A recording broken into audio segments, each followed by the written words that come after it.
What's going on, Army? On today's video, I hope I can make you laugh. That is my goal every time. Unless my goal is not to make you laugh, then that's not what I want to do. But today, that's what I'm trying to do. I want to make you laugh. And I got a story for you. I heard it from somebody else first. It blew my mind, so I wanted to tell you about it. The last time that I was incarcerated, man, they ended up putting me in this jail, Hampton Roads Regional Jail, and my cellmate was a pretty cool guy. He was a little quieter than me, older fella. When I first went in the cell, I did not think we were gonna get along. You know that I went into jail, my leg was injured, I still had the brace. When they brought me out of medical, I was still walking funny, and I had a medically assigned bottom bunk. Well, when I went into my cell, guess what? This dude's stuff was on the bottom bunk. I went over to him and was like, hey, bro, I got a slip that says I'm on the bottom bunk. Now, mind you, I feel bad doing this because, shoot, the man was 60 years old.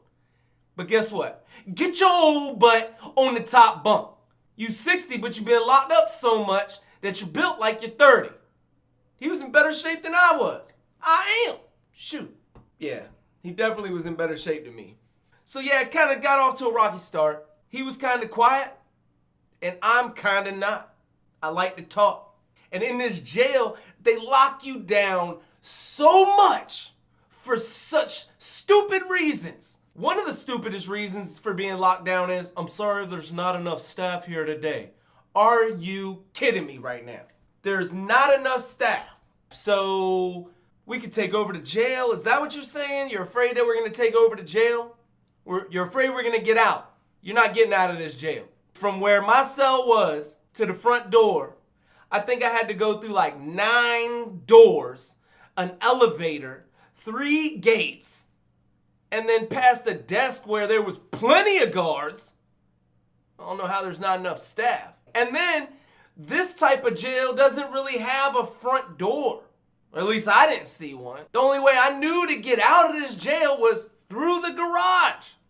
So I had to literally go out the back door and then walk all the way around the jail if I was going to escape. I didn't know any other way out of the jail. That's just what it is. Yeah, we ain't going nowhere, man. We ain't going nowhere. But it's funny that this story comes up. Me and the guy were in the cell. Now this jail, man, it's like they're forcing your hand. You're either gonna be best friends with your cellie or y'all gonna fight. It forces friendship or fight. That's what it does. Golly, I just spit all over myself. I feel it. It's nasty. I seen it fly out. A little speck got on my glasses. This jail, it forces your hand. You're either friends or you're foes. You're either gonna like each other's company or not. And come to find out, me and this guy were pretty tight. We were pretty cool. And when you're locked down that much, guess what you do? Story time. You tell each other stories. Stories, it's a part of being locked up. You're reminiscing about other things, man. When you reminisce about anything. And it helps you forget about something, whatever you want to forget about. You know, just thinking about something that happened in the past kind of takes you out of the current situation for a moment. You know, it gives you something else to think about. Story time is definitely a big part of being locked up. Whether those stories are real or not really didn't matter to me. I could tell you a good old fib. I can tell you a good story just to, you know, y'all heard the Chicago story. You know, it could go, it's just for entertainment value. But I'm definitely coming to learn that you have to have a good grip on reality, Dave. Everything can't be a lie, Dave. That was towards my mom and my dad and my sister and everybody else who I probably lied to in my life. I'm done lying. I'm done lying. For the sake of a good story, I don't care if you're lying or not. I'll listen. Just entertain me. Make me laugh. Make me go, ooh, ah. No. God, these things, they just come out of my mouth. I don't mean it, but it just happens. But you do have to entertain me, man. If you're going to tell a lie, please make it very entertaining. If not, I will call you out on it. I'll be that whale hunter. I'll be that guy, though.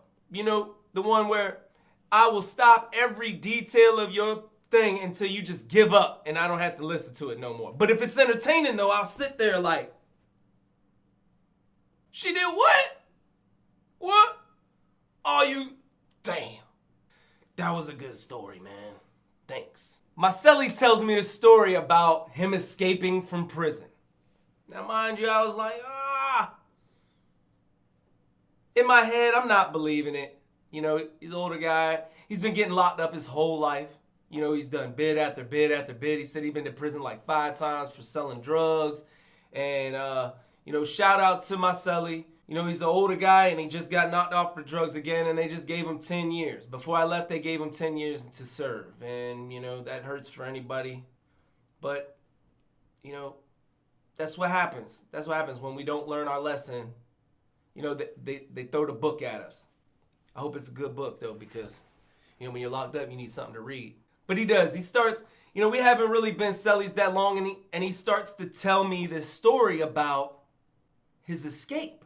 He's like, man, I got locked up. They gave me 5, and, you know, my rap sheet calls for me to go to a higher level penitentiary. He said he was at a level 3. And, you know, he's a quiet dude, so slowly but surely that level dropped and he ends up on a road camp. But when they came to him to take him to this road camp, I remember him telling me clearly that he told the people, don't send me to a road camp. I will escape.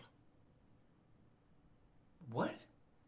Number one, they didn't believe him because they sent him there. And then number 2, he was serious. He actually told these people that. Well, they sent him to this road camp, and let me paint this picture for you. A road camp, when you pull up, it's like everyone I've ever seen or been to. It's like an old brick building, and it's only got like one fence around it. Just one. And sometimes that prison fence is wide open. Any other prison you go to, you get out shackled. They're moving you all quick. They don't want you to know this. They don't want you to know that. They move you in. And then you're in like this lockdown section for a minute while they classify you, figure out where you're going to go.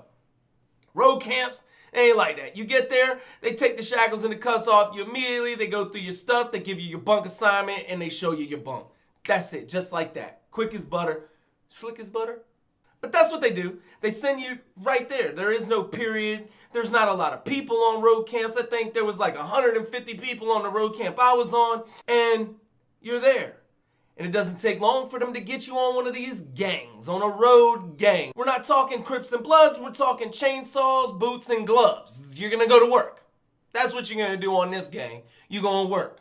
So when he gets there, he's trying to get a houseman job, cleaning, mop, you know, cleaning and such. Because he didn't want to go out. He told me, he said, I didn't want to see freedom.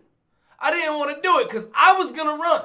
And he had already warned the counselor at the last prison that if they sent him to a place like this, he was gonna go. Well, they denied him for the houseman job and put him on a gang. Woo! He was going outside the gate, y'all. That's what they call it, going outside the gate. So the first day he goes out, he's telling me that they got him hauling trees and trimming branches and picking up trash and stuff like that. And him and his buddy are out there and they're talking. And he's telling his buddy, you know what, man, I don't know how much longer I could do this. He said he won't out there but 4 days.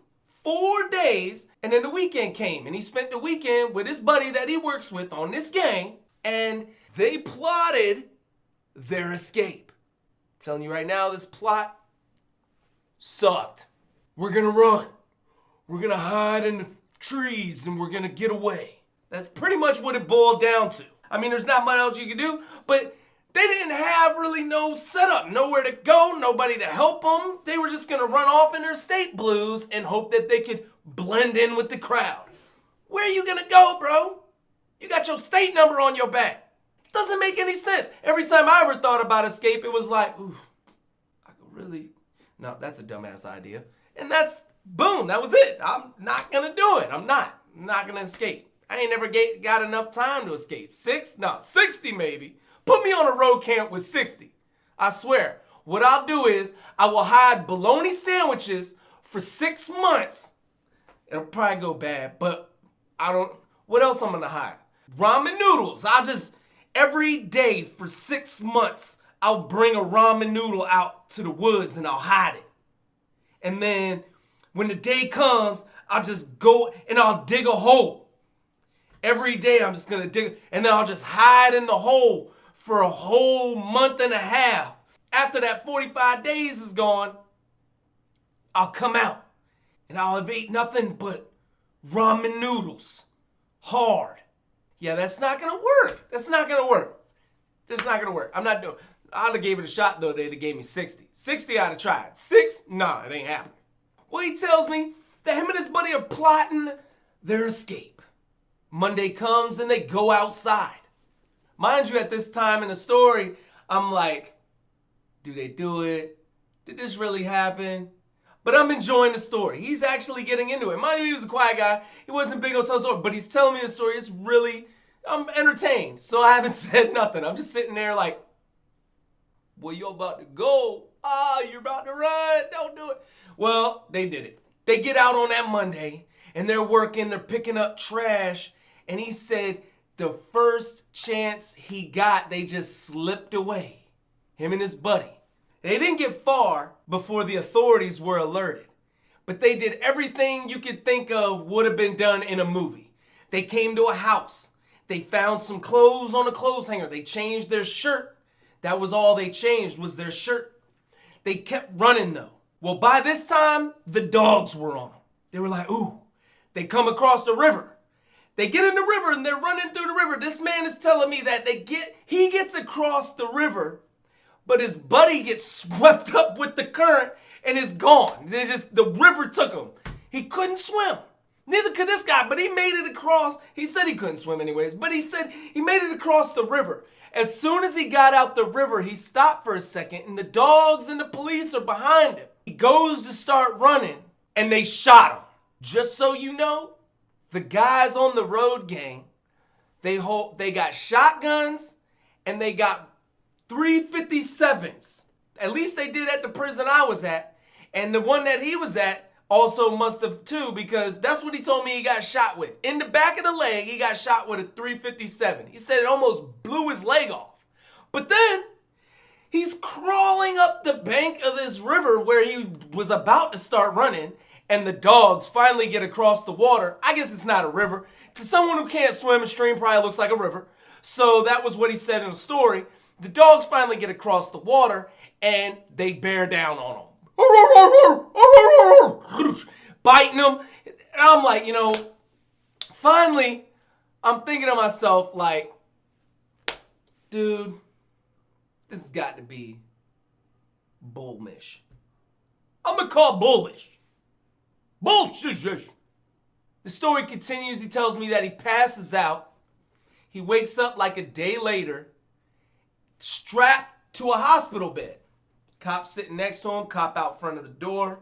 They tell him what happened. And he asks, he's like, so when am I going back to camp? And they were like, you'll never be going back to that camp. He went from there to a maximum security penitentiary. That's how the story ends. But that's not how my story ends. So I'm in my head, I called bullish, but I didn't say nothing to him because I was like, man, that's crazy, man. You got shot. And he's like, yeah, let me show you. And he like shows me his leg, and like he's got scars all over his leg, but he shows me his leg like right in his thigh where there's like a giant hole in the front of his thigh, like right to the left of where the bone is at. And then there's a little hole in the back. I'm like, well, I guess that could have been from any time this guy could have got shot. I mean, he does sell drugs on the street. Well, later on in our friendship, he asked me to write a letter to, he asked me to write a letter to the clerk of courts about his lawyer not having done their job. Now, mind you, this happens a lot in prison because every time somebody gets time, they're like, ooh, I was not represented to the best of my counsel's ability. I feel like he threw me under the bus. I mean, you'll hear that a lot. Well, I go to write this guy's letter, and he hands me all his paperwork, including his rap sheet that was like this thick. Dude, this man has been catching charges since the 70s. And sure enough, man, in the early 90s, late 80s, it said escape. He had the charge of escape. I was like, man, you really got attacked by the dogs? Man, he took his shirt off and he started, nothing happened, ladies and gentlemen.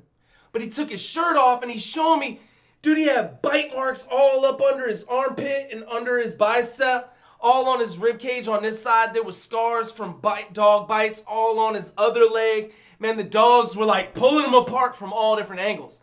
It was true. He had tried to escape, got shot, got ate by the dogs, and ended up in a hospital, ended up in a maximum security penitentiary.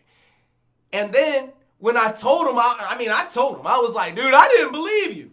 I didn't believe anything you said, for real. I just enjoyed it because it was a good story. He was like, oh yeah, let me show you this. Then he shows me look, not only did he get charged with escape, but he also got in-house charges that he had on his record. And he showed me the in-house charges of why, because he tried to do a lawsuit or something. And they had to, cover their back for shooting him and letting the dogs chew on him for a little while. I bet you this, they ain't never send that man back to no road camp. And I bet you another thing, if he says something out of his mouth, they gonna take it, they gonna believe it. He said, don't send me to a road camp. I'm gonna run. No, you won't. You only got 5 years. That man ran. He took off. I bet you they'll believe him next time. Don't put me in the cell with that guy. I'm gonna chop his head off. I bet you they don't put him in that cell. I'm just saying, I wouldn't. His rap sheet speaks for itself. He does what he says he's gonna do. I believed everything he said after that point. But that's just what prisoners do, man. We reminisce, we tell stories, whether they're true or not. Y'all remember my Chicago story? Man, that story's been getting told throughout the jail for I don't know how long now because it's funny, it's entertaining. So that's what we do. We tell stories. So until the next story, man, enjoy your life, the free world, never take a moment for granted, and make the most of every day. Peace.